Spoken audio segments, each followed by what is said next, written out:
al igual que la tapia. La tapia también, aunque ya son secciones mucho más grandes, en este caso, podríamos compararlos como grandes ladrillos que se fabrican en sitio, ¿no es cierto?, con un proceso de compactación. Pues al final vamos a tener una serie de juntas, de todo el proceso constructivo, desde la cimentación, que me puede afectar a mí posteriormente el proceso de funcionamiento ante un eventual sismo, ¿no?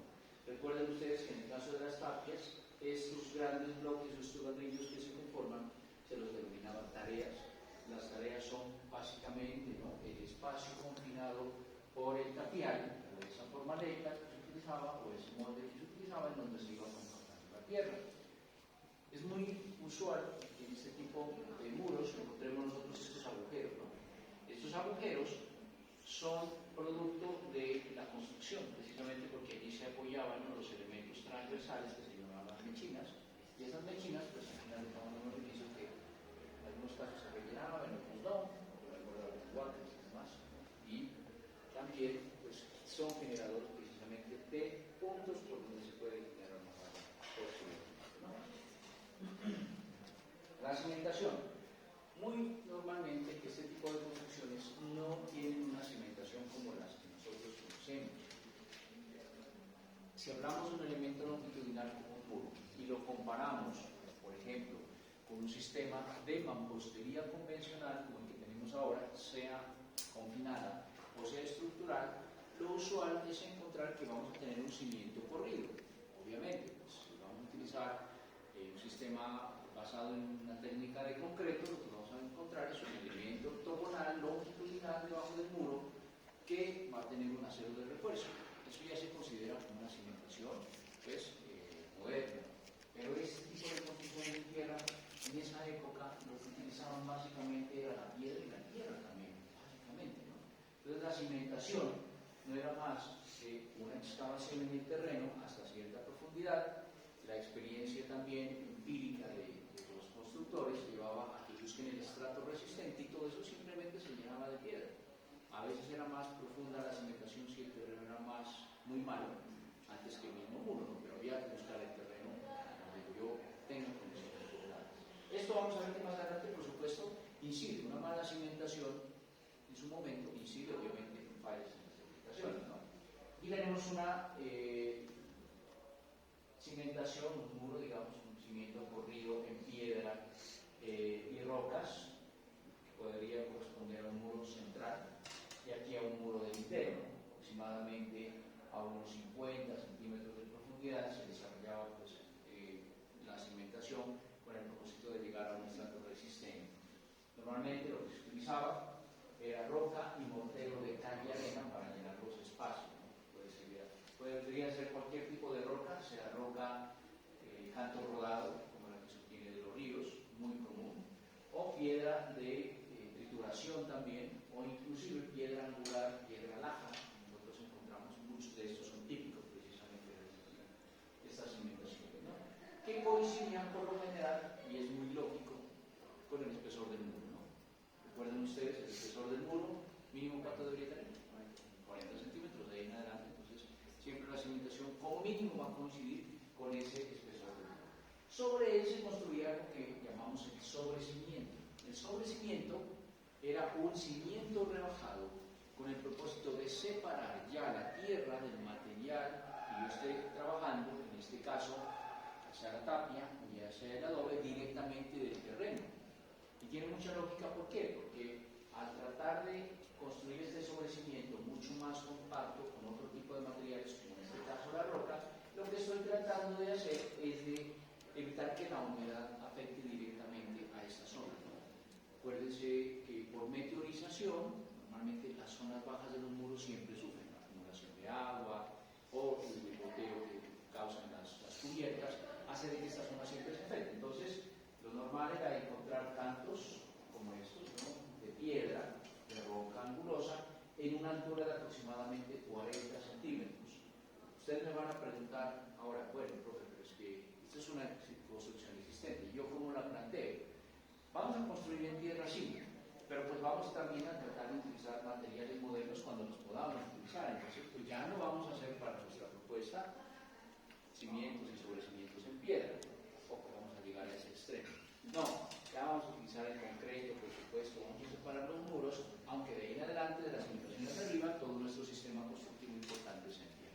acuerdo?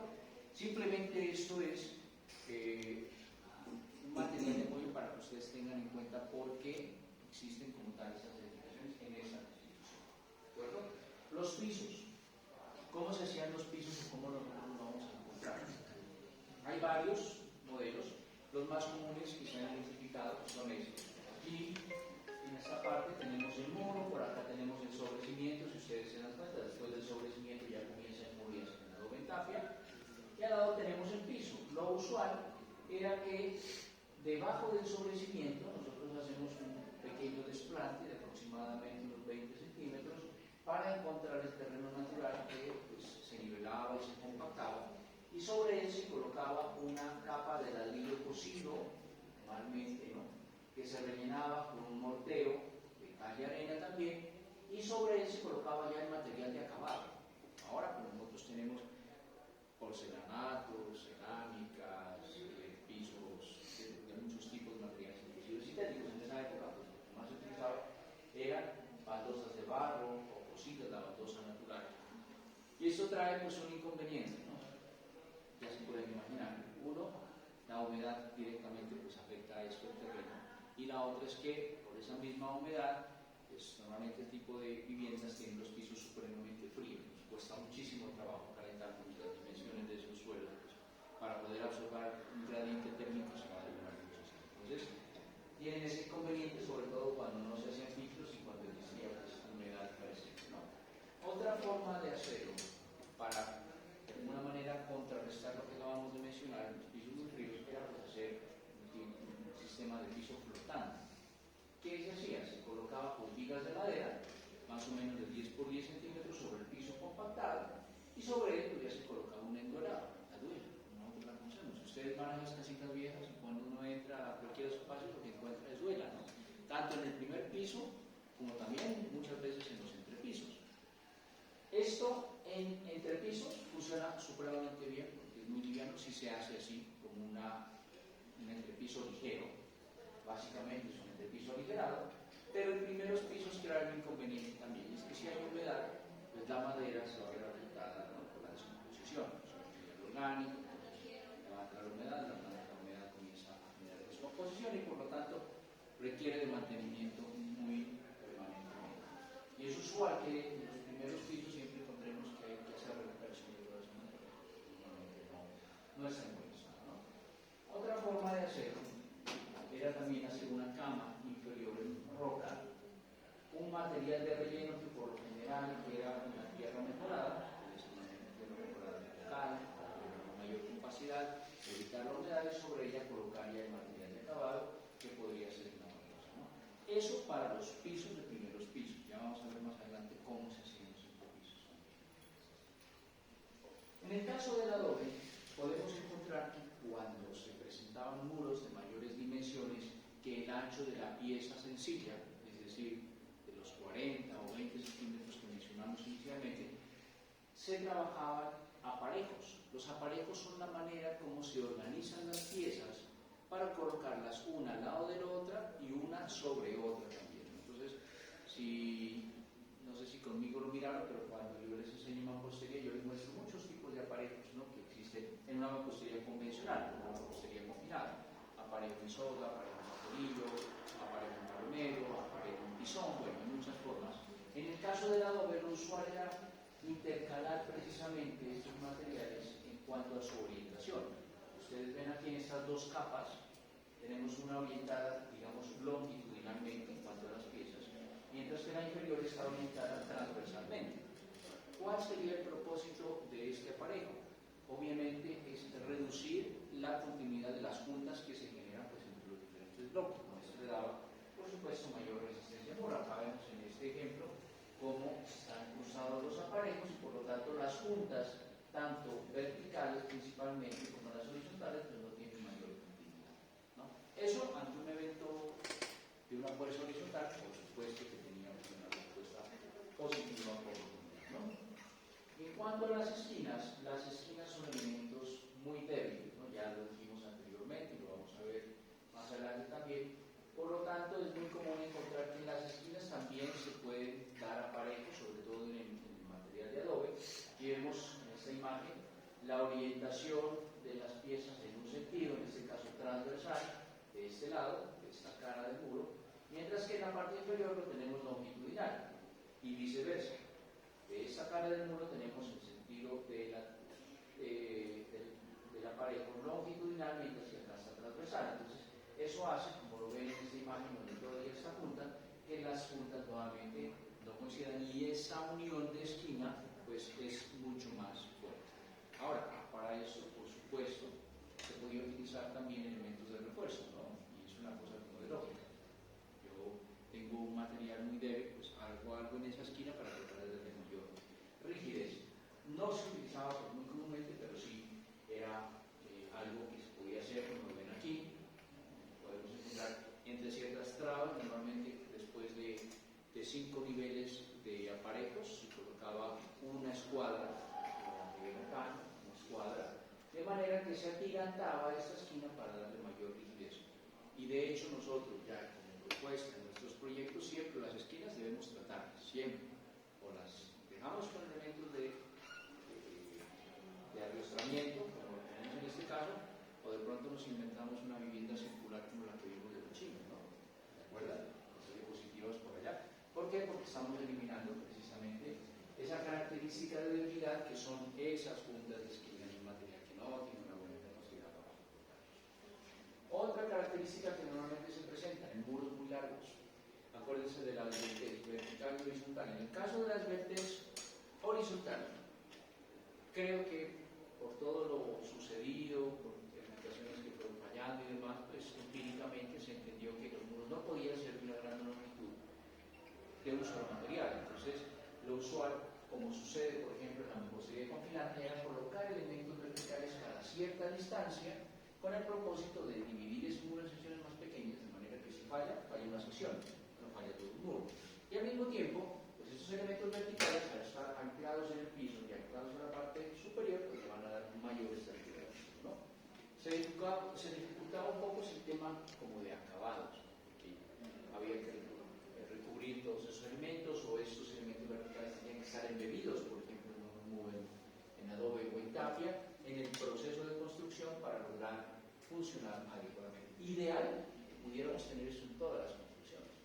De hecho, esto que a veces encontramos ya se puede tomar como una técnica de intervención para reforzamiento de ese tipo de edificaciones.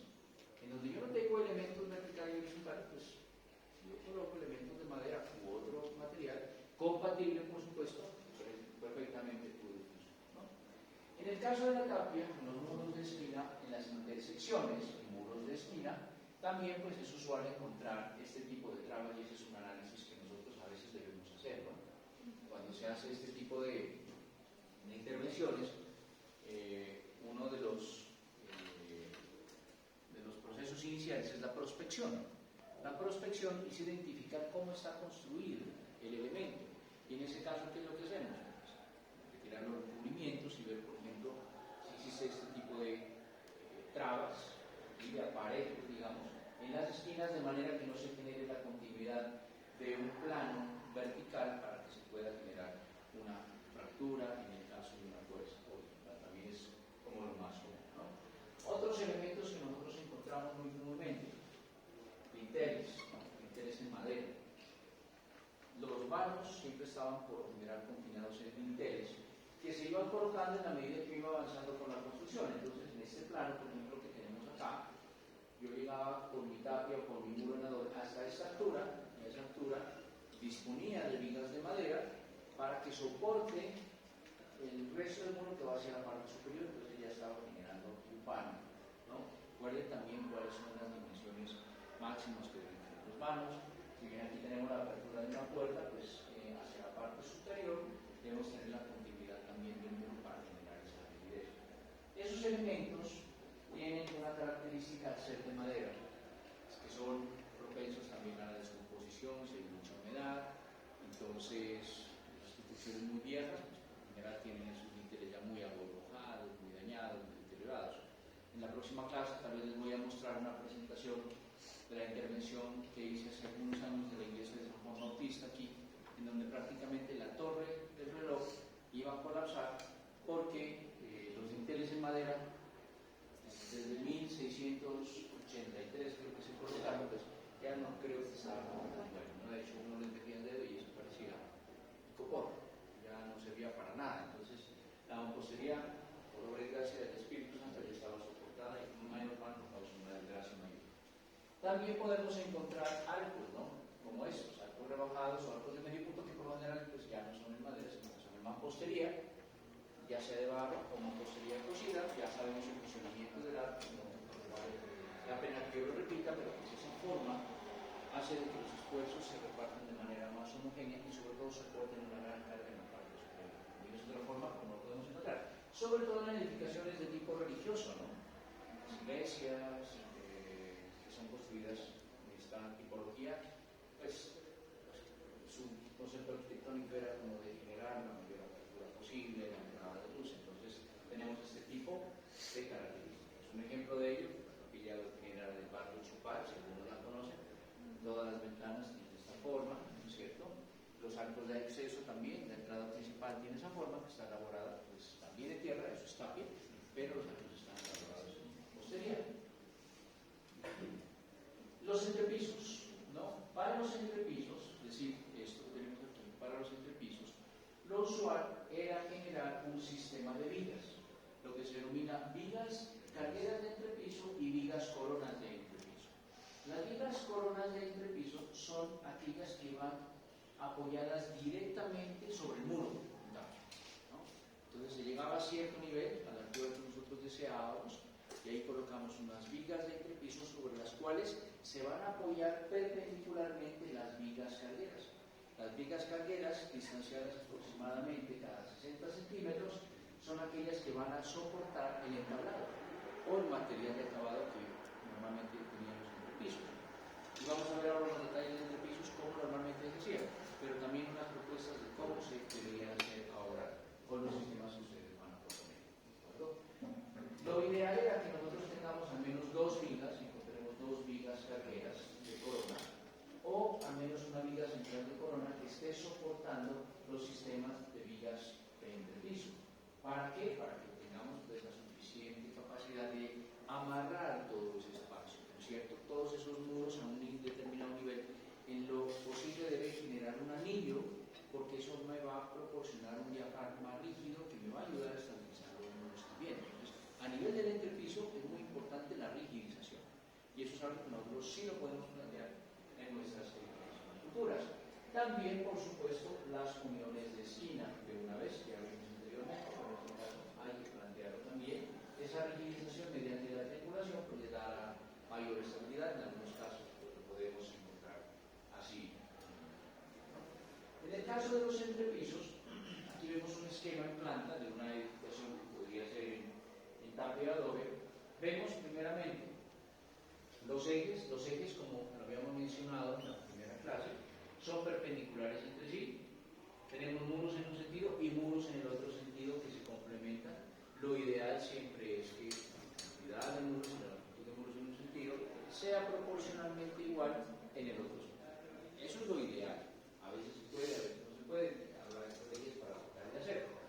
Sobre ellos encontramos todos estos elementos que están más musculosos, que son las vigas de carga, las vigas cargueras, y sobre ellos, perpendicularmente, todas estas líneas punteadas, son el entramado de vigas cargueras que van a soportar el edificio. Aquí vemos un esquema, un corte, digamos, encontramos las vigas cargueras del entrepiso, que pueden ser en esta sección o pueden ser también circulares, sobre el cual se coloca pues, el enduelado como tal, ¿no? ¿Cómo se construían esos entrepisos? Normalmente, lo usual, y eso lo hemos visto en muchos casos, en las edificaciones viejitas, después de hacer este entramado de vigas cargueras que vemos acá, se colocaba un recubrimiento, digamos, o una capa de lo que se denomina una encañada, podría ser caña, brava o agua, y sobre ella se colocaba una capa de tierra. Había como ese concepto de que una edificación pesada es más propensa a sufrir daños en el caso de un sismo, entonces colocaba grandes capas de tierra que se compactaba y sobre ella una baldosa. Entonces imagínense ustedes el peso de ese edificio para Por supuesto que eso tiene que afectar ese tipo de construcciones. Y entonces, de ahí ya podríamos entender que una de las técnicas precisamente de intervención puede ser el reducir el peso de esos entrepisos. Segundo, cambiar el sistema de entrepisos, ¿no es cierto? Y tercero, generar entrepisos rígidos. Ahí vemos ya tres opciones de intervención que ya de una vez podemos plantear en nuestras edificaciones nuevas que nosotros vamos a proponer en este proyecto, ¿no? En el caso de los cielos rasos, algo parecido. Entonces, tenemos un entrepiso, pero debajo tenemos un cielo raso. Los cielos rasos normalmente estaban constituidos por un embarengado, como ustedes lo ven allí, que se soportaba en la parte inferior de las vigas cargueras y sobre el cual se colocaba normalmente un recubrimiento de un mortero, de un bañete de cal y arena, que pues, también ejercía mucho peso y sobre todo pues, con el tiempo siempre iban a requerir algún tipo de intervención y de mantenimiento, dado que son entrepisos de madera. ¿Qué va a pasar con la madera? La madera es un material que se va a deflectar, un material que ante las cargas va a ceder y por lo tanto pues, no va a poder mantener esas capas rígidas de morteros que se colocaban en la parte inferior y tendrían normalmente a fallar, ¿no? En algunos casos nosotros encontramos que los muros divisorios en los pisos superiores de las construcciones se aligeraban. ¿Con qué propósito? Con el propósito de reducir carga. Ya había un poquito como de conciencia de que entre más liviana fuera una edificación, de pronto me puede ayudar. Otra explicación puede ser también pues, el costo, ¿no? Entonces, voy a hacer 3 pisos en tapia, ¿no? Mejor hago 2 y el último, que parezca que es tapia, pero mejor lo hago en pareque, o lo hago en un muro en adobe convencional y entonces reduzco la sección. Bueno y malo. Bueno porque reduzco peso, malo porque estoy cambiando pues, la integridad de la rigidez de esa edificación, ¿cierto? Entonces es muy usual encontrar este tipo de características aquí, muros hasta una cierta altura, una viga corona y de ahí un muro sencillo hacia un siguiente nivel. En caso de fachada, veamos esta composición. Aquí vemos un corte, aquí vemos una isométrica. Entonces vemos en el corte también tenemos el muro en tapia, en adobe. Aquí vemos las vigas corona de muro. El entrepiso, y fíjense que hacia fachada, hacia la parte exterior, se colocaba un muro en pared, ¿no? Aproximadamente de unos 18 centímetros. Si ustedes se van al teatro imperial en el último nivel tiene una configuración más o menos parecida a esta. No hay una homogeneidad en la sección transversal de los muros. Desde otra vista, ¿no? Aquí vemos el mismo elemento, muro en pared, la estructura de madera, en pared, esto se le llama normalmente de tierra, y acá pues tenemos el entrepiso en el lado. En cuanto a las cubiertas por lo general también en madera, muy simples, muy sencillas. El esquema que vemos acá es el esquema de una cubierta, una estructura de cubierta de pendolón simple, o de pie de rey, como también se llama, en donde vemos una mínima triangulación, si ustedes se dan cuenta, ¿no? Primero que todo, un elemento transversal que cubría la luz absoluta del espacio que yo quería cubrir, que estaba constituido normalmente por una viga tirante en madera. Si tenemos madera, vuelvo y repito, la madera tiende con el tiempo pues, a deflectarse. Entonces sí vamos a encontrar flechas importantes pues, en este tipo de cubiertas que van a afectar toda la ornamentación de cielos rasos y al mismo tiempo van a generar descenso de las cubiertas inclinadas, que en este caso pues, estaban constituidas principalmente por tejas de barro, ¿no? Apoyadas sobre una capa de tierra. Todo esto es supremamente pesado. Y bueno, y repito, material, la madera. Entonces las cubiertas están sujetas al agua, siempre van a estar en mantenimiento, entonces esa filtración lleva a que la madera se deteriore muy fácilmente y pues pueda generar un riesgo de colapso inminente en el caso de que esté muy deteriorada por falta de mantenimiento, ¿no? Bueno, aquí vemos un esquema de cómo se construían esas cubiertas. Veamos que tenemos una estructura de soporte, cualquiera que sea la configuración, normalmente a 2 aguas. Es muy común 2 aguas que se encontraban en una cumbrera, en una limatesa o en una limaolla, cualquiera de ellas dependiendo de la configuración en planta pues, de la cubierta. Sobre esa estructura de madera, sobre las hechas de madera que se repetían cada 7 años, se colocaba también una encañada, un tejido de caña o esterilla de guado, y sobre él se colocaba una capa de tierra de 5 a 10 centímetros de espesor para apoyar la teja también de barro. Entonces algo que ya empezamos a ver allí es que el peso de esa cubierta pues es muy importante, ¿no? Y esto al final tiene que afectar mi edificación. Ya les voy a contar ahora experiencias en donde se tuvo que cambiar o aligerar, digamos, ese sistema mediante el cambio de materiales, conservando la tipología arquitectónica, que es lo que sobre todo en el proceso patrimonial se exige, ¿no es cierto? No puede haber un cambio brusco de las características arquitectónicas, al menos visibles al espectador, ¿no? Así que internamente tengan otro tipo de consideración.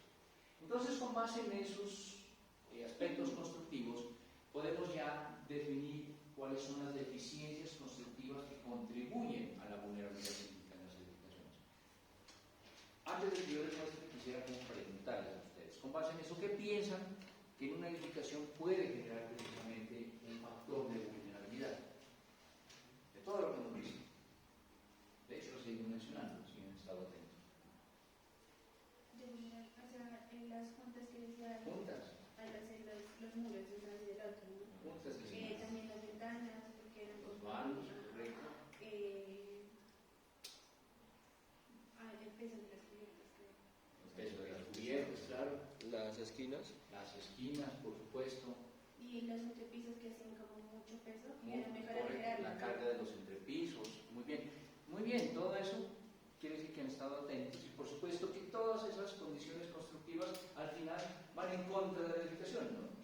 Que una vivienda esté estática pues, durante tantos años y ha durado, pues es que afortunadamente hemos contado con buenos materiales, tal vez con lo que se hicieron en ese momento, y que pues, los eventos que hemos tenido no han sido tan significativos como el de Popayán, o el de Armenia, o el de Cúcuta, que miramos las imágenes al principio, y en ese caso sí se pone a prueba todo lo existente, ¿no?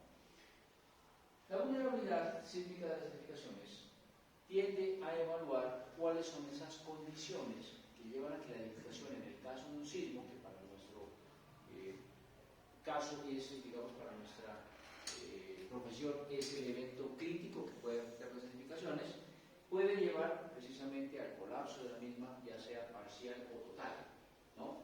Situaciones como el de una vivienda que pueda colapsar la cubierta o los muros, y lo más importante pues, de todo esto es que al final ponen en riesgo la vida de las personas, ¿no? Nunca eso es permisible desde el punto de vista de la construcción. Primer factor de vulnerabilidad. Si se acuerdan de las cimentaciones, que eso les voy a mencionar, ese es el primero, una ausencia de cimentación. Por supuesto, no vamos a hablar de cimentaciones similares a las que nosotros podemos tener ahora en una edificación en mampostería convencional, ya lo dije. Pero al menos evaluar que la cimentación que tiene esa construcción cumplió con los requisitos de profundidad, de compactación del material. Cuando esto falla, pues se pueden presentar asentamientos diferenciales. Esos asentamientos diferenciales llevan a que haya una deformación de la superficie vertical del material y por lo tanto, al no poder ser elástico, él no puede soportar esos esfuerzos, sencillamente se rompe y entonces se agrieta por todos lados, como vemos aquí. Y cuando hay agrietamiento, pues entonces el agua comienza a meterse también y comienza a... Acuérdense que el agua, en el caso de las tapias, pues es un enemigo si está presente todo el tiempo.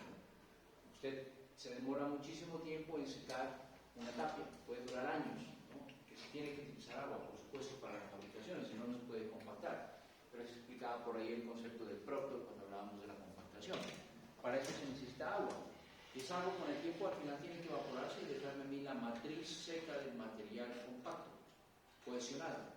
Pero si vuelve y le entra agua, ¿qué va a pasar? Que todas esas partículas se van a descohesionar, se van a separar, va a generar una disgregación de los materiales, la producción de sales al interior de la tapia, y lo que es peor, que pues es una humedad que se demorará nuevamente mucho tiempo en salir del tiempo. Entonces es un problema cuando eso comienza. Algo que también tenemos que evaluar, la irregularidad en planta y en altura. Ya ustedes creo que de sobra lo saben y lo conocen, y eso es algo que al menos yo desde el primer semestre lo enseño, ¿no?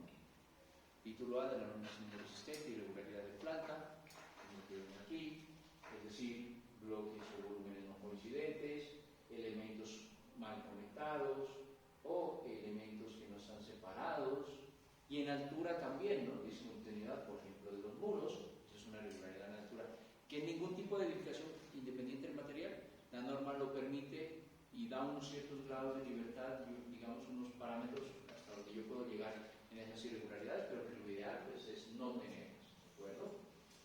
Distribución de los muros en planta, la proporcionalidad.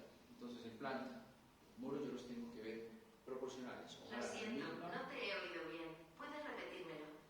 Uy, sí, está muy atenta.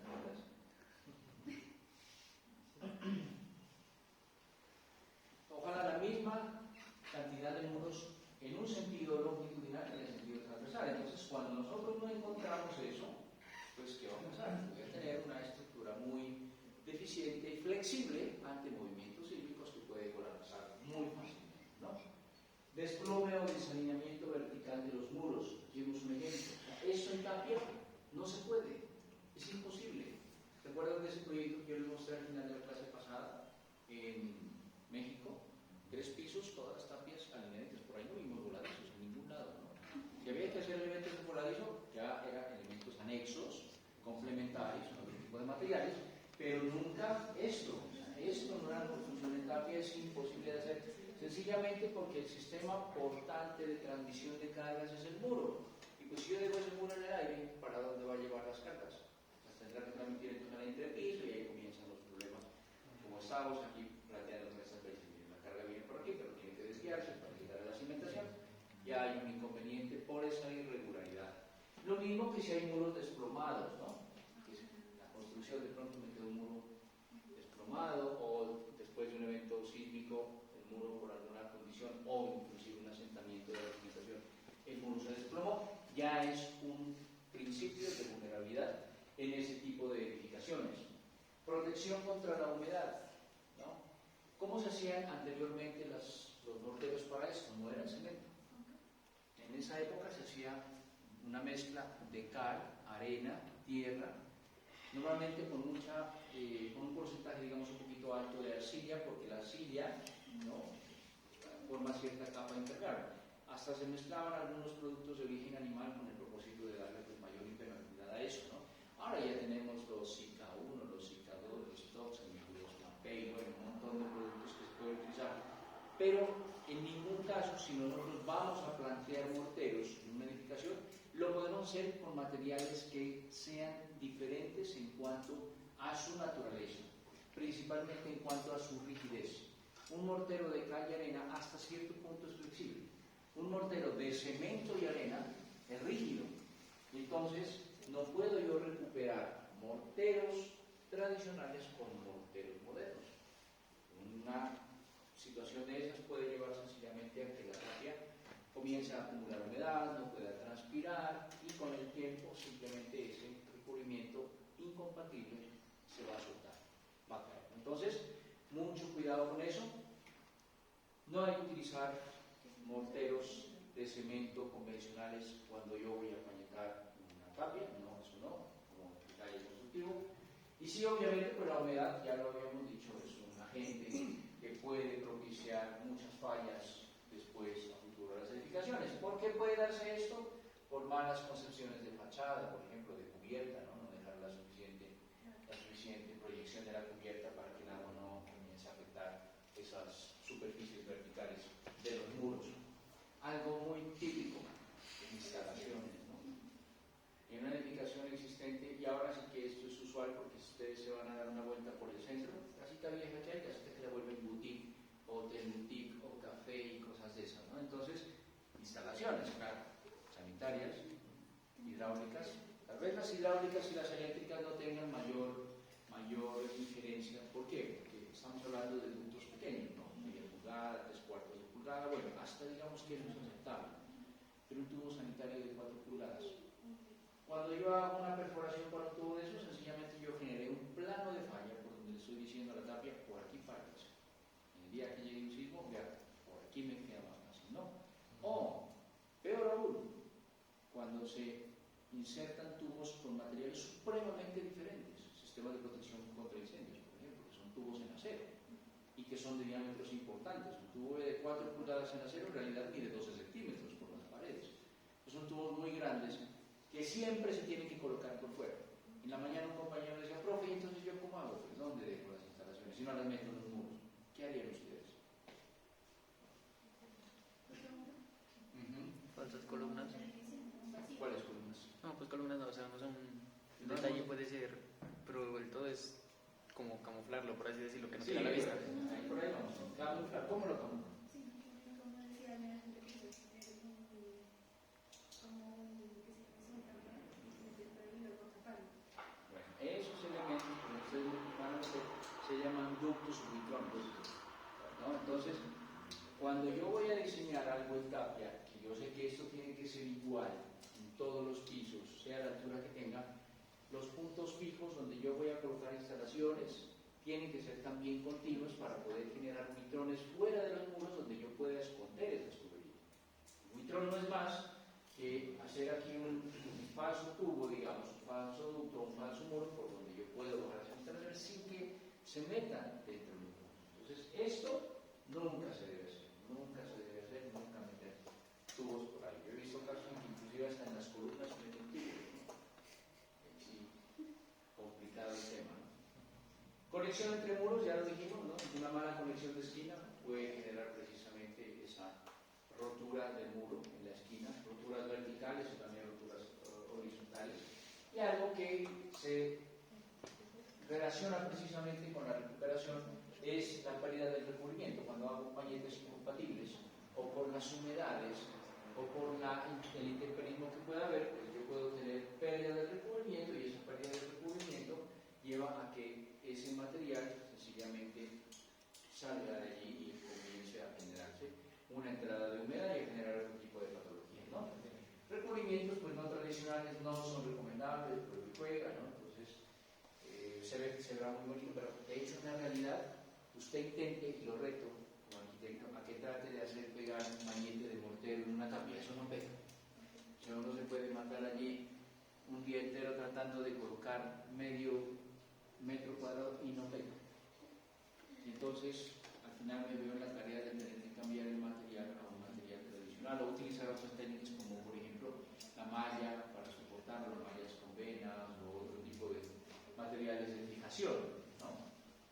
El año pasado estuvimos en el Teatro Imperial haciendo la intervención de la recuperación del espacio interior y por ahí había unos muros deteriorados y por algo pues la persona que estaba encargada consiguió mortero convencional y lo quiso poner, ¿no? Eso fue imposible, se humedeció el muro, ese material se cayó, no es algo factible, siempre se tienen que recuperar con materiales compatibles, ¿no? Otro factor de vulnerabilidad que se les olvidó mencionar, que por ahí algo me dijeron, que es la ausencia de diafragmas rígidos. Recuerden ustedes que los muros de tapia están constituidos por vigas, ¿no? Corona que se llaman aquí, que debe formar un anillo siempre sobre mi espacio y sobre él pues van a ir apoyadas las vigas cargueras de los entrepisos. Pero cuando no se forman esos anillos, sencillamente pues las fuerzas horizontales pueden coincidir con el sentido débil de los entrepisos, por lo tanto generar el colapso de esos muros como lo vemos acá, ¿no? Entonces siempre estos remates de muros en entrepisos o en cubiertas tienen que estar encerrados mediante anillos, que ya sea en madera o pueden utilizar de pronto materiales como el acero también, sin que estén inmersos directamente en la tapia, porque son incompatibles, ¿no? Malos apoyos también, esto es algo común de encontrar. Entonces vean aquí esta viga está corrida, es una viga de muro, ahí ya tengo un problema pues, por estabilidad, ¿no es cierto? O elementos, por ejemplo, de entrepiso, miren aquí, falta de apoyo suficiente, pues que también puede llevar al colapso de los entrepisos muy fácilmente. Por lo general, en las edificaciones existentes, estas vigas que se denominan tirantes se meten en la tapia, ¿no? Hasta llegar a la viga corona. Se meten, no quedan así apoyadas, porque pues es muy inconveniente, ¿no? Entrepisos muy flexibles o luces muy largas también, ¿no? Claro, esto para una edificación donde los entrepisos eran en madera, pues era un problema recurrente. ¿Por qué? No teníamos otro material, entonces ¿qué? Tirantes de madera de lado a lado para ganar esa luz libre, que por supuesto terminaban por deflectarse, o si se incrementaba la carga por un cambio de uso, pues también terminaba por deflectarse y esa deflectación o esa deformación hacía que las uniones donde se embebe el tirante en la tapia pues comience a generar fisuras y fracturas. Entonces ya hay un precedente de base que puede afectar posteriormente. Con base en la configuración de la cubierta, ya vimos que las cubiertas eran pesadas, que no tenían una buena triangulación. Entonces, esas malas configuraciones son un factor de vulnerabilidad. ¿Qué hay que hacer aquí? Pues hombre, colocarle diagonales, ¿no? Comenzar a triangular esto para darle mayor estabilidad. O lo que se hizo, por ejemplo, en la sede de la Universidad de Nariño del Centro, donde funciona el programa de música de la Facultad de Artes. Ustedes yo creo que lo conocen todos allá. Hacia el 2006 se recuperaron y se reemplazaron todas las cubiertas de ese edificio por cubiertas metálicas. Ya son secciones metálicas. ¿Qué se logró con eso? Mejorar la estabilidad, por supuesto. O sea, una sección así de un tirante pues, se redujo a esto en un perfil metálico, ¿no?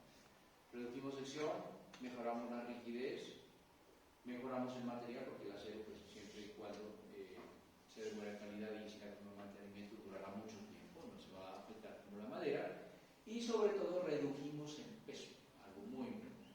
O sea, se pasó de tener, qué sé yo, 400 kilos por metro cuadrado a tener 100 kilos por metro cuadrado. Entonces es una ayuda muy grande para el edificio que creo que ustedes entienden, ¿no?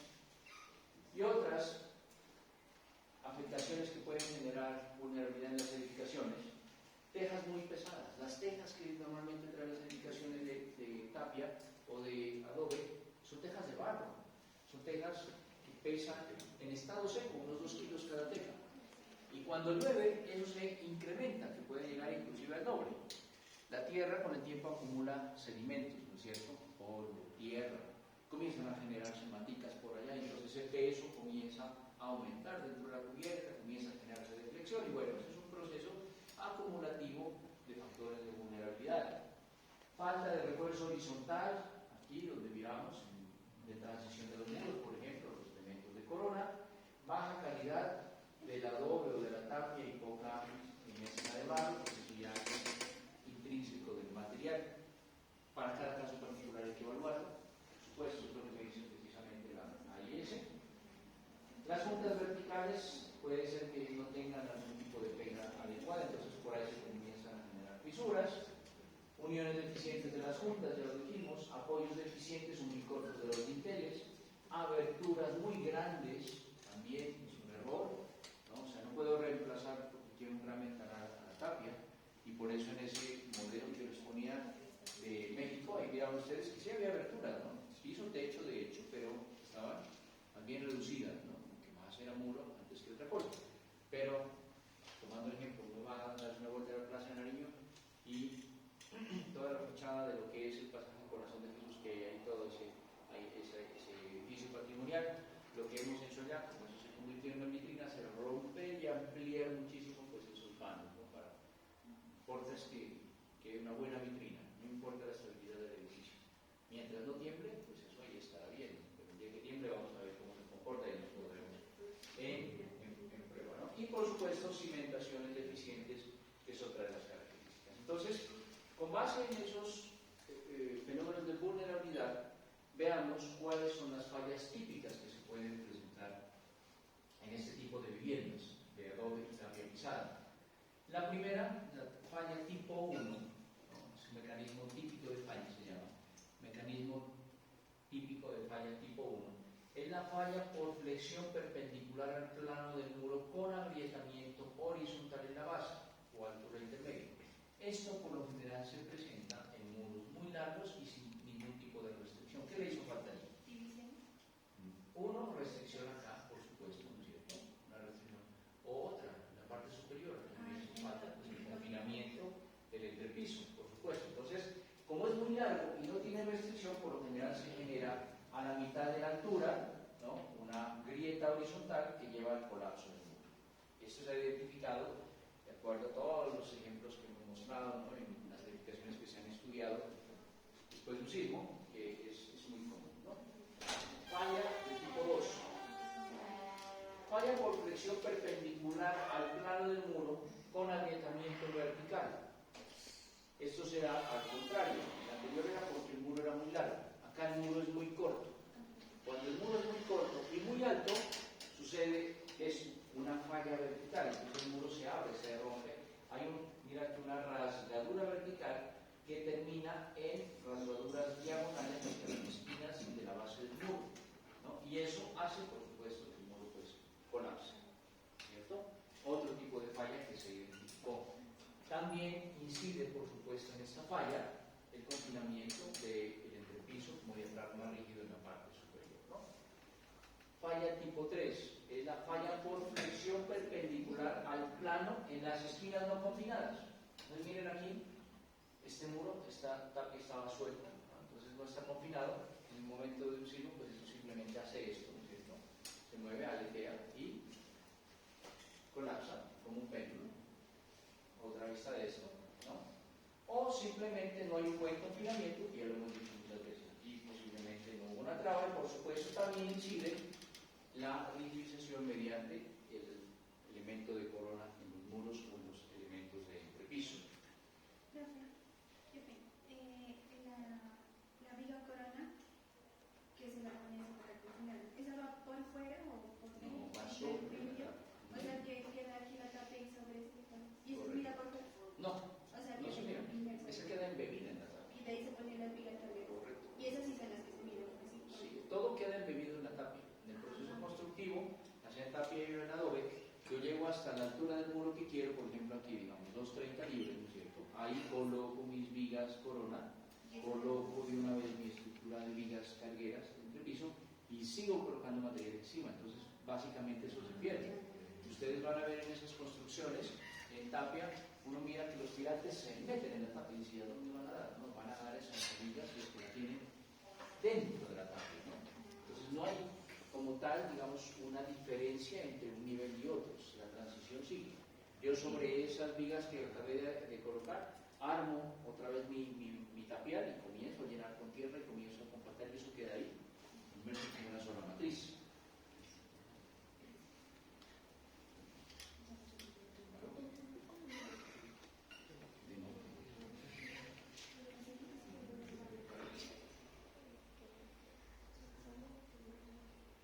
Conexión de la esquina adecuadamente o pase en el aparejo, ¿no es cierto?, que se debe hacer. Y por supuesto también en la parte superior el adelantamiento o el cierre con el anillo que se debe colocar con las vigas correctas. Otro tipo de falla tipo 4, falla por cortante, lo vimos, lo expliqué en un momento en una imagen, ¿no? Los cortantes se dan cuando los muros se rompen diagonalmente debido a que no tienen la rigidez suficiente para poder soportar una fuerza paralela al plano de ese muro. Normalmente los sismos coinciden ya sea en un sentido o en otro sentido con alguno de los muros o de la construcción, si tenemos dos sentidos. En ese caso se da precisamente estas grietas, ¿no?, diagonales, que son terribles porque pues, lo que llegan a hacer es a romper la estabilidad completa del muro y causar un colapso. ¿Qué pudo haber fallado aquí? Uno, el material, ¿no es cierto? Pero pues eso ya es de base, entonces no podemos hacer nada. Nosotros sí podemos controlar esa característica del material. Y dos, las aberturas. Las aberturas me generan a mí esquinas por donde yo puedo encontrar, miren aquí en el caso de esta ventana, puedo encontrar una grieta, una falla en diagonal que se va extendiendo en el caso de que haya un evento sísmico. Otra característica, pues ya la combinación de las anteriores que acabamos de mencionar. Entonces, miren, aquí tengo un muro muy largo, pero al mismo tiempo muy alto, entonces se genera grieta horizontal, grieta vertical, mal apoyo de la cubierta. Acá tenemos grietas por cortante, falla en la junta también por constitución.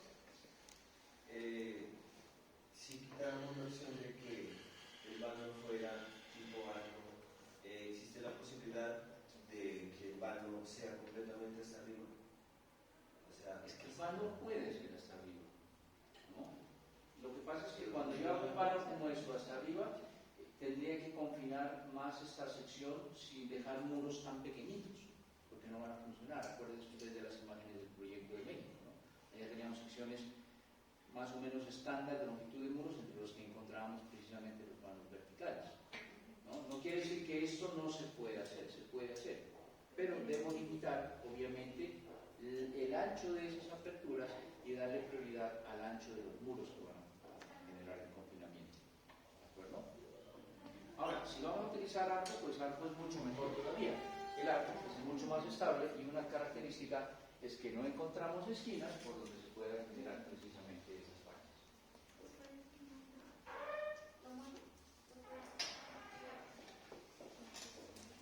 Otra falla tipo 6, colapso de cubierta al interior. Ya vimos las características de la cubierta, ¿no? Mala estructuración, peso elevado, mala condición de apoyo. Entonces, en el caso de un sismo, es muy común y en las primeras fotos de ahí mirábamos, la cubierta se cae, y no se va a caer hacia afuera, pues se cae hacia adentro, ¿no?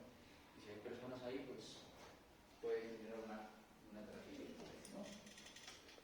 Y eso puede llevar a la falla general pues, de la cubierta completamente si se suma a las anteriores, ¿no? Otro tipo de falla por mala conexión de los muros del primer piso con los muros del segundo piso, ¿no? Aquí vemos eso. ¿Cuándo se puede dar esto? Cuando nosotros tenemos diferencia 1 en la sección del elemento.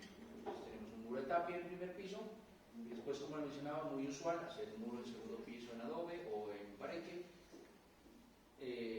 rigideces completamente diferentes, entonces puede fallar. La otra es que el entrepiso pues, no tenga, ¿no?, la rigidez suficiente como diafragma más rígido y eso lleva a que la edificación se separa, mal proceso, ¿no? Todos esos son ejemplos y se sumarán muchísimos más a todas las fallas típicas que se puedan presentar, pero estas son las que la AIS determinó como las más recurrentes en los casos de colapso de edificaciones de tierra. Para esto hay algunas alternativas de rehabilitación sísmica. Yo les voy a mostrar básicamente dos principales, ¿no? Aparte de las generales, digamos, y en la próxima clase vamos a seguir con el tema cuando vamos a mirar ya alternativas con materiales de última tecnología, ¿no?, que normalmente los italianos están utilizando, por ejemplo, ¿no? Los fiocos se llaman, que son unas formas de fibra de vidrio de carbono. Están utilizando lo que son las mallas de basalto, las mallas de fibra de vidrio para reforzar esto, pero todas como bajo el mismo principio de las que ahora vamos a ver. Entonces, ¿en qué consiste la rehabilitación? Aquí quiero hacer precisamente un paréntesis para explicar algo. Cuando hablamos de rehabilitación, no estoy diciendo que únicamente nos tenemos que dirigir hacia las edificaciones existentes, sino que con estas técnicas yo ya debo plantear mi edificio nuevo. Porque rehabilitarlo desde el momento de la construcción, en otras palabras, es prepararlo para lo que yo después tendré que hacer si no lo hice. Entonces, hablar de rehabilitación es hablar de técnicas de intervención para la construcción de los nuevos edificios. Entonces, lo que vamos a ver acá es lo que ustedes al final a mí me van a decir, y vamos inclusive a hacer detalles de eso cuando ya presentemos nuestro proyecto final de establecimiento. Mi edificio es un edificio construido en tapia, con un sistema de enmallado en madera, o enmallado mecánico, o enmallado con cualquier otro de los sistemas que nosotros vamos a ver. ¿De acuerdo? Ya de una vez lleva ese planteamiento. Eso hace posible que nosotros lo hagamos construir ahora con tecnologías de tierra sin que utilicemos las técnicas convencionales, sino que ya demos un paso más allá con materiales actuales. Consiste en la reestructuración integral que permite lograr un nivel de seguridad equivalente con el que tendría una vivienda nueva construida con criterios sísmicos distintos. La norma me dice, la AIS me dice que yo debo tratar de buscar un nivel de seguridad equivalente con el que tendría una vivienda nueva. Eso en el 100% de los casos, o en el 99.99% de los casos, es imposible. O sea, yo no puedo comparar solamente ya por el material. No puedo tener las mismas características si hago esta casa de las mismas proporciones, dimensiones y demás en mampostería, así la hago en tapia. O si la hago en pórticos en concreto, así la hago en tapia. O si la hago en un sistema de acero vector activo, así la hago en tapia. Nunca voy a poder lograr el nivel de seguridad equivalente. Lo máximo posible, ¿no? Pero nunca un nivel de seguridad equivalente. Eso hay que tenerlo muy en cuenta. Hasta el momento no existe la técnica que me permita eso. Yo puedo mejorar el desempeño, pero no puedo llegar a un nivel igual que si fuera otro sistema constructivo, otro sistema estructural, ¿no? Entonces, la idea es que cuando hay un sismo, pues las casas rehabilitadas no sufran daños, que en lo posible soporten mucho mejor el sismo. Lo que nosotros siempre buscamos es que nos den al menos el tiempo suficiente y necesario para que una persona pueda evacuar. Y si no puede evacuar, pues que el colapso no sea tan grave para que vaya a haber la posibilidad de pérdida de vidas humanas. ¿De acuerdo? Primera alternativa, disminución del peso. Entonces, ¿qué harían ustedes para disminuir el peso en una edificación de tapia o de tierra? Los muros no los puedo cambiar, ¿no es cierto? Entre pisos. Claro, entre pisos, ¿no? Entonces, lo primero, y eso ya se hace, cambiar los entrepisos. Entonces, en vez de hacer ese volumen tan monstruoso de tierra con madera, pues ahora utilizo sistemas livianos, ¿no? Porque no utilizo un sistema de Pricing o un sistema de un steel deck con una capa pequeña de concreto, funciona perfectamente. Al mismo tiempo se convierte en un diafragma rígido.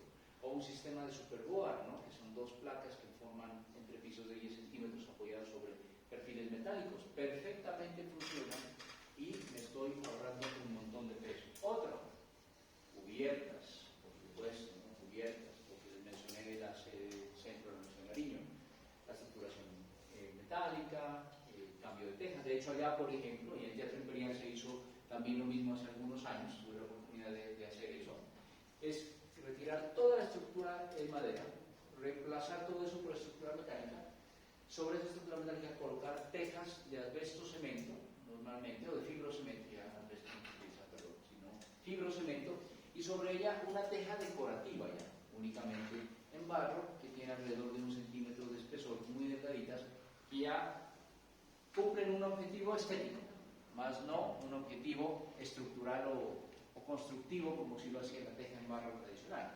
¿Cuál es lo estético? Es que se muestre la apariencia de la cubierta que no ha cambiado en cuanto a su materialidad, ¿no? Más ya el sistema portante es una estructura metálica, ya son unas tejas en fibrocemento, que son las que están evacuando las aguas y soportando pues todas las cargas que se pongan. Esa es una alternativa. Segunda, mejoramiento de entrepisos y su acción como diafragma, entonces acompañado como lo anterior también.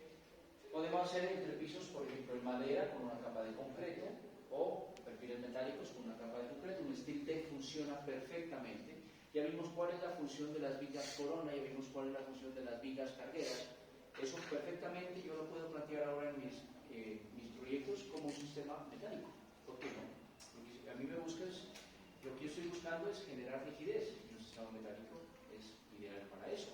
Con un sistema de steel deck, o sea, de un sistema de losa de sección compuesta en la parte superior, o sistemas livianos también como los sistemas Plygen o Superboard, ¿no? Mejorar los sistemas de vigas corona y vigas perimetrales y un entablado complementario. Entonces, generar los anillos, ¿no? Siempre generar esos anillos que en algunos casos los miramos muy deficientes, pues ya hay que amarrar todos los muros a una determinada altura de entrepiso para que eso me genere mayor estabilidad en los muros, ¿no? Vamos a ver algunas técnicas, en este caso es la rehabilitación que se ha venido utilizando más comúnmente. ¿Cuál es el propósito? Con esto pues yo no puedo cambiar las características físico-mecánicas del material, pero sí puedo darle un apoyo a su comportamiento ante un evento de una fuerza lateral, un evento sísmico, mejorando un poquito su rigidez.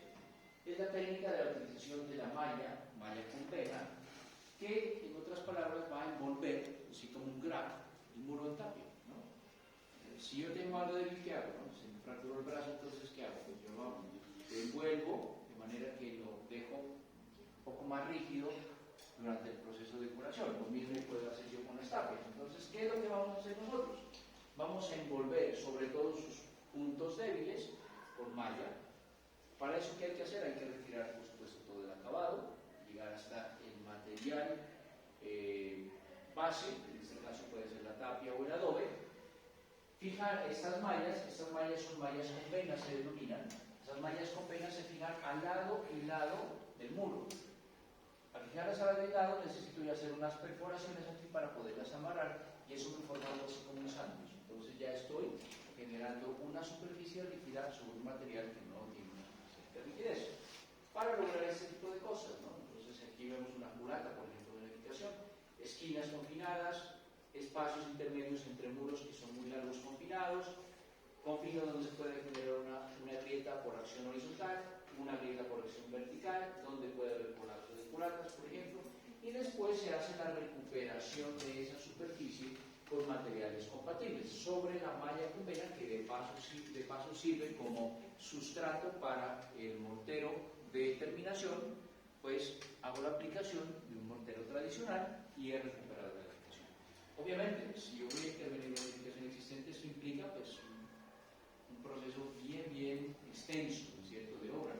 Ejemplo de eso, frente a la catedral, ¿no?, hay una casa que es una casa de la gobernación, donde ahorita creo que funciona la Secretaría de Educación, si no estoy mal. Por ahí tengo unos trabajos de algunos estudiantes que fueron a hacer la visita durante el proceso, ¿no? Allá prácticamente lo único que quedó fueron los muros en pie durante el proceso de reconstrucción. De resto, se cambiaron recubrimientos, se cambiaron entrepisos, se cambiaron cubiertas, pero como es patrimonial, necesariamente tuvo que conservarse pues, todo la volumetría arquitectónica y los materiales originales. Entonces, trabajar en esto es muy bonito, la verdad es muy bonito, porque es un reto para uno como arquitecto, es tratar de buscar aplicar la tecnología moderna a algo que tiene que verse como se vio cuando se inauguró en su primer día, hace quién sabe cuántos años, pues la mayoría de esas edificaciones, ¿no? Aquí vemos unos detalles del proceso constructivo. Una vez retirado el material, se procede a hacer perforaciones aproximadamente cada 20 centímetros que tienen que traspasar aquí el muro. Después se colocan las mallas, no van pegadas con ningún material, solamente sujetas por un anafrón. El anafrón las permite amarrarlas de lado a lado en las zonas sensibles que yo haya determinado, o en las zonas que se quiera confinar. Aquí vemos en ese corte cómo se amarran a través de ese anafrón, la de un lado y del otro lado, ¿no? Cuando se terminan de confinar estas regiones sensibles, normalmente la parte baja, la parte alta, las esquinas, muy importantes, pues ya se hace la recuperación del acabado, ¿no? La recuperación para darle su aspecto original. Esa es una técnica. Otra técnica que se utiliza en la rehabilitación con elementos de madera confinante. Entonces acá lo que voy a generar es también una malla, ¿no es cierto?, que va a envolver los muros en tapia, pero de un material mucho más rígido, pero sin embargo compatible. En este caso en la madera, ¿no? La madera pues es muy compatible, aunque ya se demostró que el acero también en algunos casos con esta tecnología funciona, ya es imperial, está propuesto de esta manera. ¿Qué es lo que debo hacer en este caso? Lo mismo, retirar el material de recubrimiento. Una vez que retiro el material de recubrimiento, debo hacer unas pequeñas calas, ustedes ven aquí que son como pequeñas hendiduras o perforaciones en la tapia, para colocar los elementos de madera, que son largueros de aproximadamente unos 2 centímetros de espesor. ¿Con qué propósito? Cuando ya haga la recuperación de la superficie de acabado, pues no me vaya a quedar con todo. Entonces yo voy a lograr una superficie homogénea desde el punto de vista vertical. Estos elementos se van a colocar a ciertas distancias en los muros, tanto horizontal como verticalmente. Se van a fijar a través de conectores roscados, normalmente son tornillos no largos, ¿no?, que atraviesan el ancho de la tapia, y de lado y lado se tienen que atornillar hasta que yo pueda lograr amarrar eso en una malla que soporta el muro en tierra. Aquí vemos ya, por ejemplo, la colocación. Los elementos horizontales se colocan a partir de los primeros 50 centímetros desde el piso hacia arriba y desde el cielo raso hacia abajo a 20 centímetros, usualmente para que no coincidan con los vanos. Y de ahí en adelante, la altura intermedia se divide en dos espacios, es decir, que horizontalmente siempre voy a encontrar 3 elementos situados a una determinada distancia, 50 centímetros de la parte inferior, 20 centímetros de la parte superior, y la altura que me sobra intermedio, porque esta no tiene una dimensión aquí, porque por los muros van a variar, ¿no? Puede ser que tengan 2,30, 3 metros, etc. Se van a colocar un elemento intermedio. Y verticalmente se van a colocar a un distanciamiento máximo de 1,50 metros. De manera que yo siempre trate de confinar las aberturas. Entonces, en el caso de una puerta o una ventana, si aquí la distancia es inferior a 1,50, pues no importa, lo coloco aquí para confinar esta abertura de una puerta o confinar esta abertura de la ventana, ¿no? Los elementos se van a atornillar y asegurar mediante esos conectores de lado y lado, como lo vemos acá. Aquí vemos un ejemplo de esquina. Esta es una junta de esquina perfectamente, mediante una platina metálica también se ayudan nuestros elementos de madera y se confinan para generar una canastilla rígida, por decirlo así, una malla rígida que está envolviendo la totalidad de la tapia. Esto, por supuesto, trae muchos retos, ¿no? Porque a nivel de los entrepisos, si yo quiero pasar con esta tapia de que ya tengo que perforar para poder pasar el elemento vertical también y darle continuidad a todo lo alto del muro, sea uno o dos pisos, ¿no? Aquí vemos un esquema de cómo se podría hacer ese confinamiento cuando existen dinteles en madera, ¿no? En los dos casos vemos que se hace el confinamiento tanto en ventanas como en puertas, tanto horizontal como verticalmente es necesario todos, entonces sí es una buena cantidad de material. El procedimiento constructivo pues es relativamente sencillo, se hace el trazado con base en las dimensiones que les acabo de mencionar, 50 centímetros desde la base, 20 centímetros de la parte superior, la altura se divide en dos, verticalmente máximo cada uno 50, confinamiento de todos los vanos. Entonces una vez se haya hecho ese trazado, yo comienzo a generar esas calas para que me quepan los largueros en madera o los largueros en platinas metálicas. Una vez que ya se tiene eso, ¿no? Entonces procedo a la apertura de los orificios donde se van a colocar los conectores. Aquí vemos los trabajadores haciendo ese proceso. Y cuando ya se tengan los orificios, entonces comienzo a colocar los elementos en madera. Tengan en cuenta que aquí se hace un descaje de esos elementos para que no queden pues superpuestos, ¿no? Entonces no puede quedar una tabla sobre la otra así, digamos, sino que se hace un descaje para que la profundidad siempre sea la misma de los elementos en madera y quepan dentro de los 2 centímetros que yo hice aquí las calas en el muro. Una vez que tengo eso, con la colocación de estos elementos, entonces ya comienzo a generar pues la conexión mediante los conectores o las platinas de refuerzo, que son platinas metálicas. Aquí vemos el ejemplo de una terminación de un muro con tornillos, haciendo la perforación, para obtener algo así como lo que tenemos acá, ¿no? De hecho, estos son mureles de prueba del laboratorio de materiales de la Universidad de los Andes. Ellos fueron quienes desarrollaron, junto con la Asociación de Ingeniería Cívica, esta tecnología de confinamiento mediante mallas de láminas de madera o de listones de madera. Entonces aquí vemos elementos confinados, ¿no? Que después, posteriormente, pues ya se hace la recuperación del acabado. Para recuperar el acabado utilizamos ya sea malla de arqueo sobre los elementos en madera o la misma malla con vena que utilizamos en el procedimiento anterior, porque esa permite fijar muy bien el material de acabado y se hace con la recuperación ya de todos los superficies, de los acabados, de los morteros para dar una casa terminada, ¿no? En el caso de las cubiertas, pues, si yo quiero trabajar con madera, lo mejor es hacer una muy buena estructuración, eso quiere decir un diseño pues, triangular, con base de un vector activo, ¿no es cierto? Escogiendo cualquiera de los tipos de cerchas que nosotros ya conocemos, Howard, Pratt, Finn, cualquiera de ellos me sirve para darle la forma, de manera que ya no tenga estos elementos aquí sueltos como en el caso superior. O si no, pues con el propósito de bajar peso también, y es lo que ustedes van a tener que plantear, pues ya estructuras mecánicas, ¿verdad? Aquí vemos la recuperación. Una vez hecho eso, se coloca la malla, mezcla de mortero de cal y arena y se hace el pañetado de toda la superficie, ¿no? Estas son, digamos, las técnicas recomendadas por la AIS, que era precisamente el objetivo de esta charla. Lo que yo quiero que entiendan ustedes nuevamente, ¿no? Para que me vuelva un poquito cansado, es que esto que acabamos de ver, lo que ustedes ya van a proponer en sus proyectos, un tapio. O sea, ya no es que yo vaya a replicar, sino que ya voy a proponer un sistema portante en tierra que incluyan de una vez estos elementos como elementos de refuerzo, donde sea necesario. De esto vamos a necesitar pues, los detalles constructivos, ¿no? En la próxima clase ya nos vamos a enfocar en otras técnicas con otro tipo de materiales, que es lo último que se viene utilizando ya comercialmente, ¿no? No es que quiera vender de pronto una marca, sino que simplemente quiero mostrar lo que se ha inventado ya en fibra de vidrio, fibra de carbono. Hay muchísimas cosas que sirven para ese tipo de herramientas. Bueno, ¿alguna inquietud, alguna pregunta? Profe, Sí. una pregunta. Digamos esos confinamientos que se hacen en madera o en barras de acero así, ¿se podrían hacer, digamos, en adobe? Claro, lo mismo. De hecho, este muro que tenemos aquí, mire, es doble. No, pero ahí el confinamiento es en madera, ¿no? Sí. Ese confinamiento no se puede... digamos que ese muro sea tapia. y los confinamientos serían adobe.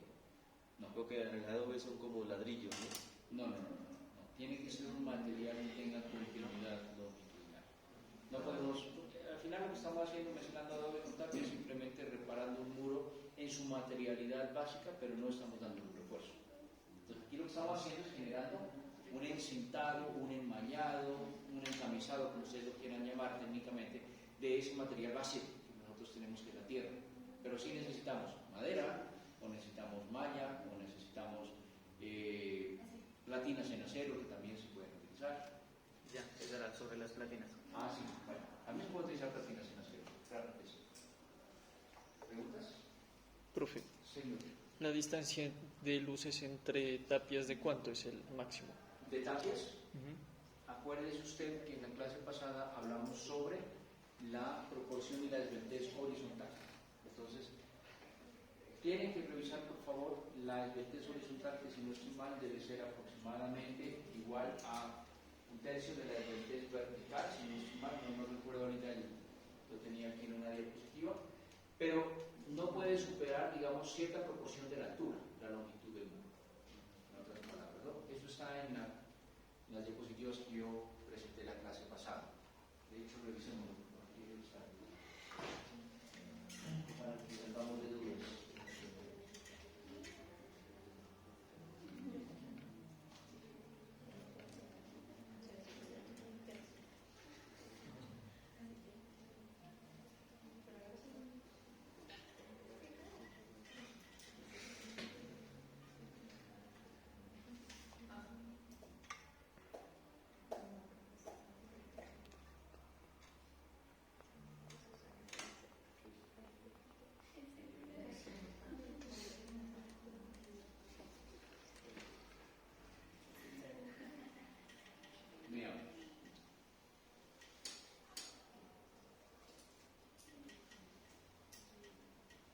La altura máxima, 3 metros, lo que habíamos hablado, ¿no?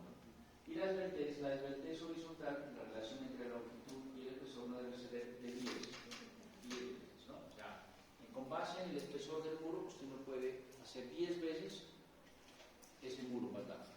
Si el muro tiene, por ejemplo, 40 centímetros, la longitud máxima del muro debe ser de 4 metros. El espacio, a eso se refiere, ¿de acuerdo? Si mi muro tiene 50 centímetros, la longitud máxima, 5 metros. O sea, 10 veces el espesor del muro. ¿De acuerdo? Se puede llegar a 8 en el vertical si cumple una relación de vertical y horizontal. Pero lo ideal es Profe, independientemente de que tenga confinamiento. si tiene confinamiento podemos alargarnos, pero ese confinamiento pues ya de todas maneras le va a quitar el espacio. Otro dato que nos haya el espesor mínimo de 40, los arrastramientos, hay que incluir arrastramientos en los entrepisos, ya lo vimos en la clase de hoy, verticales y horizontales, los vanos de ventanas y puertas deben ser pequeños, centrados y con proporciones adecuadas. Eso es lo que hablamos en la clase. ¿De cuánto es lo máximo que pueden ser de grandes las ventanas o las puertas? O sea, dimensiones yo no le puedo dar como tal. Lo que yo puedo recomendar es que deben ser lo más pequeños posible, siempre y cuando usted garantice una longitud máxima de muro. Entonces, si yo garantizo, por ejemplo, mi muro de 4 metros y puedo colocar una abertura sin que esa abertura pues vaya a ser de otros 4 metros, por ejemplo, eso no puede funcionar, ¿no? Pero aberturas convencionales en este tipo de edificaciones de 1,50 son pues, perfectamente normales. Por eso miramos aquí en este ejemplo, ¿no? Tienen esas aberturas. Esta de acá tiene más o menos unos 50, máximo 2 metros. Todas son relativamente pequeñas, ¿no?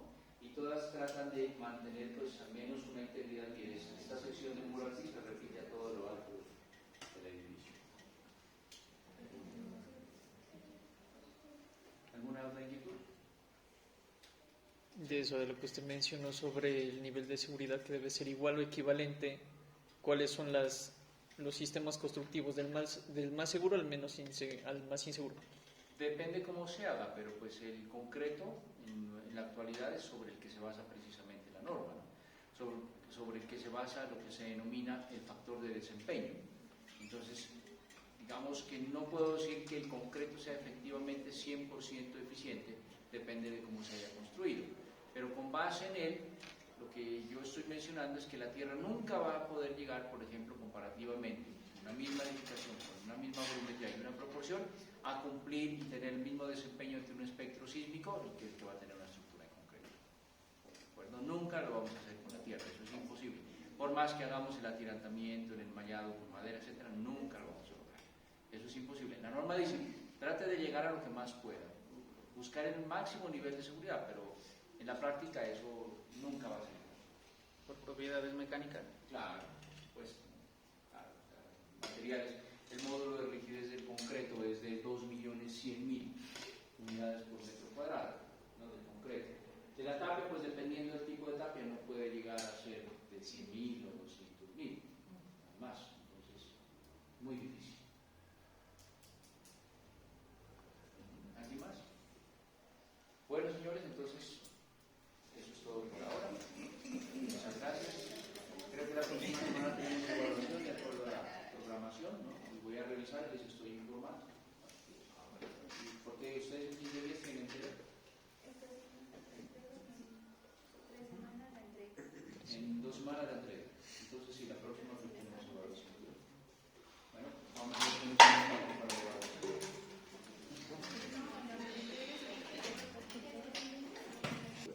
Usted va a San Juan y allá hay como 500 varillas enterradas en toda esa tapia, les voy a mostrar en la presentación.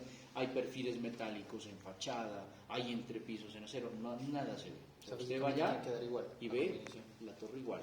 Pero eso es en rehabilitación de patrimonio. Yo hablo más de nuestro proyecto. Ya. El proyecto, una manera de diálogo que tenga ese mismo lenguaje pues arquitectónico, esas son dos columnas que normalmente Pero se en ven. Adobe no. En Adobe no se puede. No, porque pues usted está utilizando un material débil con otro material débil para poder hacer un confinamiento. Lo ideal es que el material que usted utiliza y que involucra en su proyecto sea mejor que el que está como material de base, que en este caso pues es la tapia, ¿no? La tierra. Claro. Tiene que ser mejor, siempre mejor. Como mínimo la madera. Pero pues la intención es como que se note, ¿no? Que no sea como un mismo nivel la fachada, pues. Que se note la madera. Pero sí es constructivo. No quiere decir que usted la tenga. Si usted lo quiere dejar visto, pues lo puede dejar visto. Ya como elementos allí de madera que se adicionan a su tapia para que la confinen. Pero no puede ser adobe. O sea, yo puedo hacer un muro en tapia y confinarlo con una columna en adobe, pues no hago nada. Claro, No pues está los dos son débiles. Los dos son De débiles. hecho, por las vertientes es como tiende a deformarse, pues no a dañarse, a literal derrumbarse en el lado. Si quisiera Sí, como claro, es más que la tapia todavía. Claro, porque una tapia tiene juntas cada cuánto. Y la otra El resto son secciones compactadas de gran dimensión. Mientras que el adobe estoy hablando de ladrillitos pequeñitos que tienen juntas cada nada, que si están mal hechas por todos lados se puede fisurar. Entonces no es una solución realmente involucrar tierra con tierra. Hay que mejorar el material para poder hacerlo.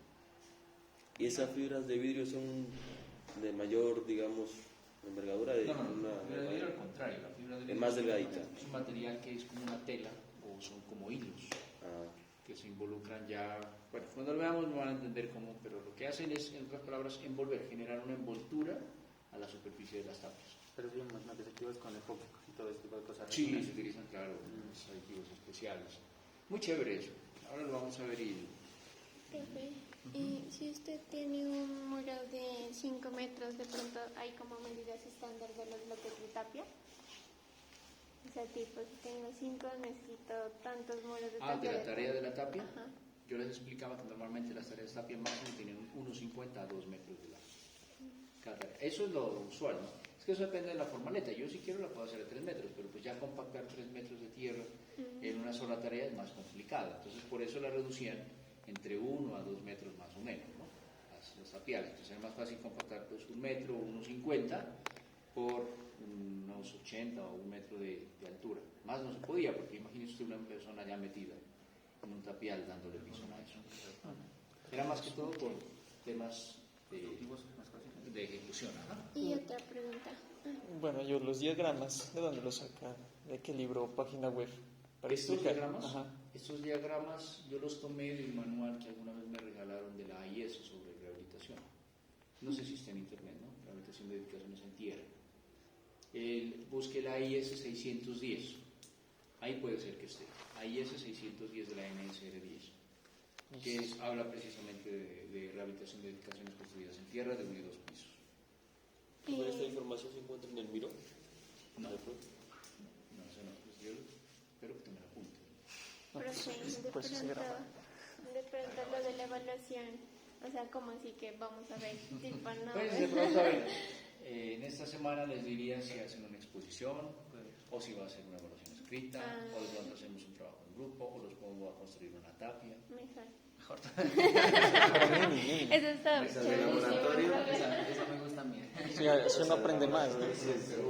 Pone a cabecear. Por eso Tiene que sí. morarse. Antes había como esto cambió, pues Sistema el educativo. cambio, había una materia que se llamaba Construcción 6. Yo la dictaba y en esa siempre hacíamos práctica con los estudiantes. Entonces cada semestre escogíamos una casita de una familia bien pobre, en cualquier lado. A veces íbamos para Catambuco, a veces para Bonuco, ¿no? Y ahora sí, así la recibimos, ¿cómo la vamos a entregar? Y usted los hubiera visto, eso buscábamos. Ahí se Yo me aprende. ponía con las ferreterías a pedir que me regalen retazos de piso de lo que haya, ¿no? Y me regalaban a veces sanitarios o a veces cielo raso o tejas y les hacíamos la casa a las personas, lo que más podíamos, ¿no? Una vez, de las últimas veces en Obonuco cogimos una casa así de ¿Restaurarla? vieja, ajá, y los estudiantes elaboraron los morteros en tierra y la pañetaron toda y la pintamos y quedó muy chévere. Ahora ya no se puede. ¿Por qué? Porque ya no está. ¿Por qué? Sí, porque le Porque quitaron. resulta que ¿Qué quitan metodología de investigación? no, Nos falta uno que se haya muerto en obra. resulta que la universidad Chicas, producciones. dijo que pues, los estudiantes no se los podía obligar uno pues a asistir fuera del horario de clase, y para hacer una cosa de esas necesitaba trabajar fines de semana completos. Otra, que nosotros como docentes nos hacíamos responsables de todos ustedes. Entonces 30 estudiantes, 20 estudiantes trabajando en una casa, si alguno se machuca un dedo, pues problema del profesor, ¿no? Y para eso no es seguro que descubra ustedes. Ustedes descubren aquí dentro de la universidad, pero por allá. Cosas de esas, ¿no? Todo lo de seguridad y sobre el trabajo, pues que ustedes van a una obra, todos deben tener como mínimo botas de seguridad, gafas, guantes, casco, etc. Y eso pues es al final exigirles demasiadas cosas que pues, de momento no se podrían. Entonces ya se dejó de hacer eso, lastimosamente, ¿no? Pero como práctica era buenísimo. Muy chévere. Sí. Claro, ahí aprende. Ahí aprendían cómo se pega un ladrillo, les quedaba Se aprende a la mano. No, pero ahí es donde uno aprende. Ahí. Yo me pegaba Claro. con niño. En la teoría uno se olvida. Lo que sea práctica es lo mejor que uno puede hacer para aprender realmente. Yo les puedo dar muchísimos conceptos teóricos, pero el día que yo voy a mirar una tapia entiendo cómo se hizo. ¿Sí? Yo les estoy explicando a ustedes cómo es una tarea de una tapia en un dibujito, pero váyase al Teatro Imperial y métase.